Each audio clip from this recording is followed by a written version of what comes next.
Welcome back to Leveraging Operations in Leadership. I am your host, Tanya D. Harrison, and I help leaders stop carrying everything themselves by building the structure, systems, and team that make growth feel steadier and lighter.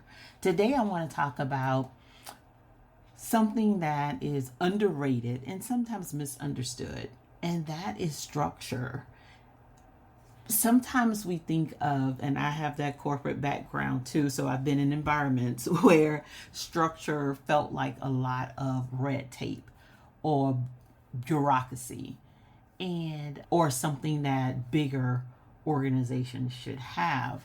But structure is actually what makes growth feel lighter, because without structure, growth feels like you're holding everything together with effort.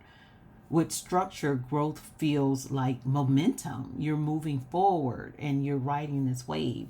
In this episode, I'm breaking down what structure actually is, how it creates momentum, and a few simple structures you can put in place so progress doesn't feel as heavy or as fragile. So let's go ahead and dig in. When I say structure, I'm not talking about complicated systems and fancy tools that you have to pay a lot for. That's not what I mean.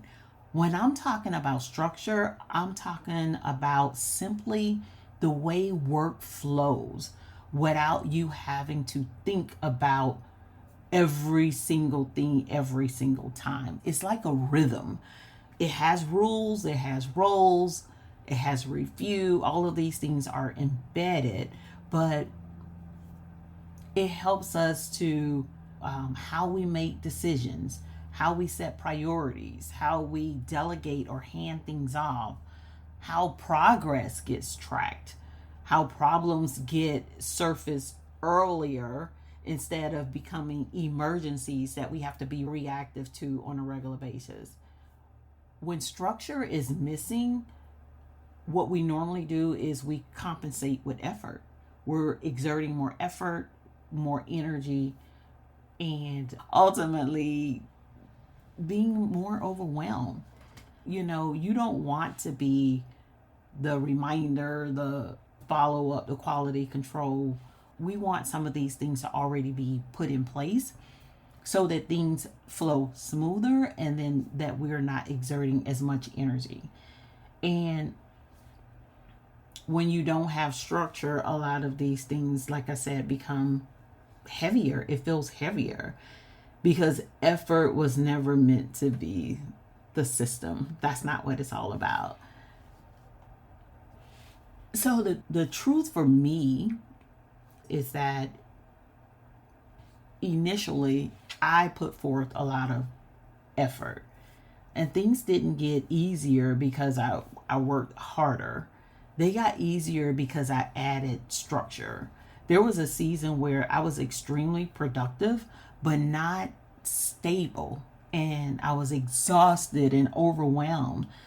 I was making progress, but it felt really fragile. Like it could break at any moment. It was almost like if I had a meeting that ran late, the whole day was off. Or if one thing changed, everything slipped. Or if I got sidetracked, which used to happen a lot, or distracted, progress depended on me forcing it back into place. And I kind of built this trap for myself. A lot of us, we build businesses or we start businesses because we want to have a certain level of freedom, right? So, yep, we want to help people do whatever it is that we are gifted or talented to do, but we also want a certain level of freedom. But when we don't have structure in place, we're not able to realize that freedom because everything seems harder than it really needs to be. I had to really think about what I wanted, right? And I had to stop asking myself, what else can I do? And I started to ask myself, what needs to be designed so this works without pushing me so hard? And even if you are a solopreneur, or you are a leader and you haven't developed your team yet, you still want to have structure in place and you don't want everything to seem so hard.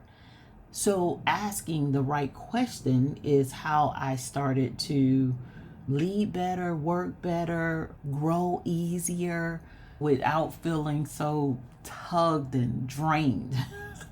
Oh my gosh. Let me talk about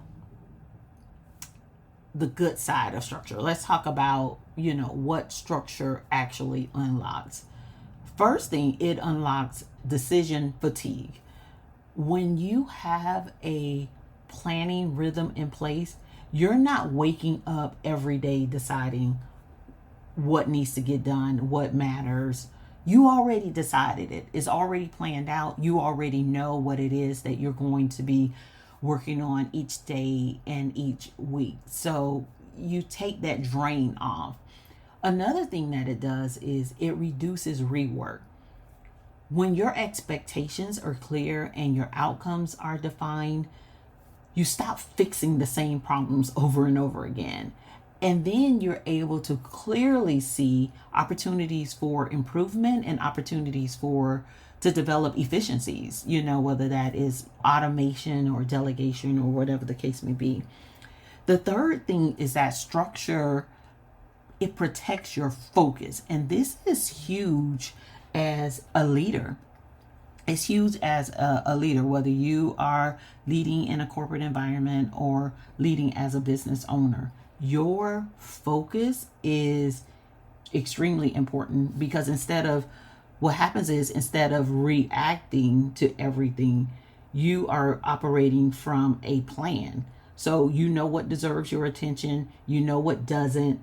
It's a lot easier for you to say no if something isn't aligned, and it's a lot easier to stay focused, right? So, many of us have this shiny object syndrome. I know I was really bad at it because I am someone who really likes technology. So I'm always trying different type of tech tools and things like that. And it got to the point where it was impeding my work. So when I had, now that I have this plan in place and I know what I'm doing every week, it doesn't include all of that. Now, if I want to take my off time out and do it, then I can do it. But my work time is not dedicated to that. The fourth thing that structure does is it makes progress repeatable. And repeatable progress is what creates momentum and lead to growth. You know what's working and you know what's not working, probably because you have some things in place to track it. So now you can double down on the things that are working, and the things that are not working, you can either adjust or eliminate. So you're not doing things that are really not adding to where it is that you want to go or what it is that you want to achieve.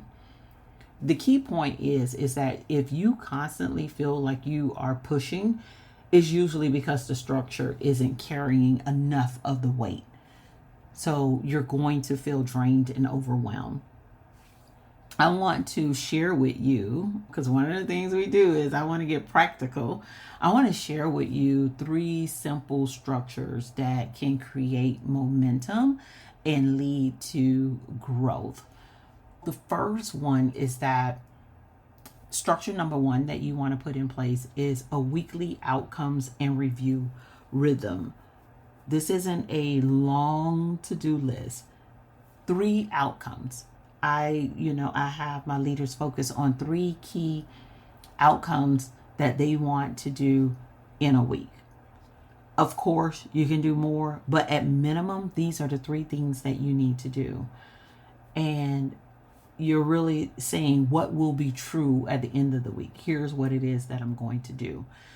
And a part of that is at the end of the week or the beginning of the week, you're going to do a review. So I do mine all in one time, right? Monday, I am reviewing the numbers from the previous week. I am reviewing my outcomes from the previous week, and I'm setting the tone for what it is that I'm going to do this week. What moved forward, what created friction, what needs to be adjusted. I'm looking at all of those things. So I have a planning block that I dedicate time to every single week. And I'm doing this. exactly what I'm telling you to do. I'm reviewing last week. I'm looking at what it is that I want to accomplish this week in terms of outcomes. Of course, you can have more than 3. Start with 3 because there's going to be some things that automatically happen on a regular basis that are recurring tasks. So you want to make sure that you have the capacity to do the things that you're saying that you want to do. It's not a long to-do list. Structure number 2, decision boundaries. You want to have clear lines for what gets a yes, what gets a no, what gets deferred, what gets delegated, what only happens on certain days, and these decision boundaries, they're going to protect your bandwidth and prevent unnecessary drain. You can have different days for, I'm going to work on client work, specific times of the day, specific times of the week. I'm going to do content planning, specific days of the week. Whatever that looks like, that's a part of your decision. The other part is when you have a plan in place, it's easier, again, for you to say yes, no, not right now. Here's the things that I'm looking to accomplish. This either aligns with it or it doesn't align with it. And it's easier for you to say the yes or the no. So structure number 2 is having those decision boundaries in place. Structure number 3 is a single source of truth.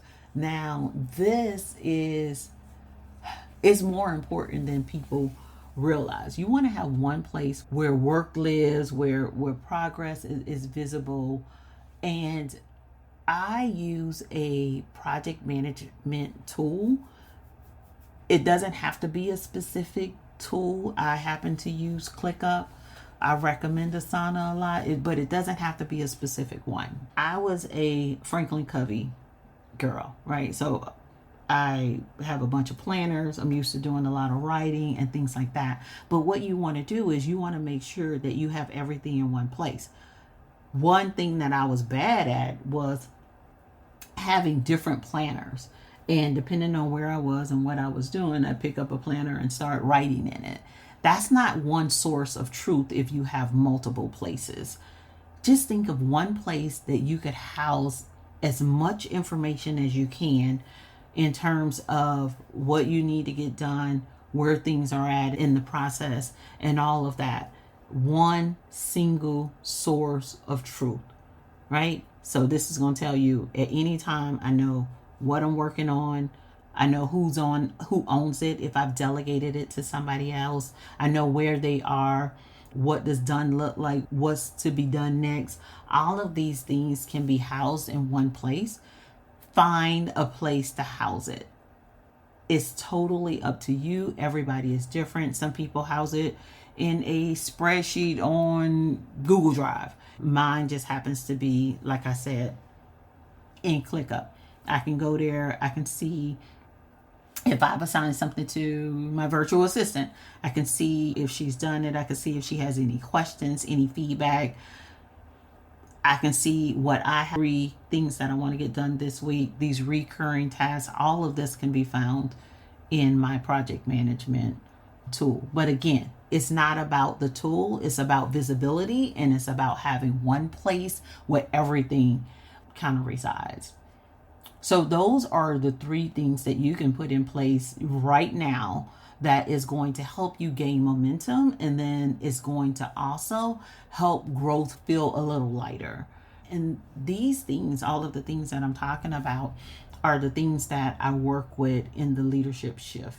This is why it exists, because I want to work with people that either already have a team or they are preparing to onboard a team, and you want to get things in order as much as possible so that leading doesn't feel heavier, so that managing a team doesn't feel heavier, because they should lighten the load. But when you don't have things in place, it makes it harder than it really needs to be.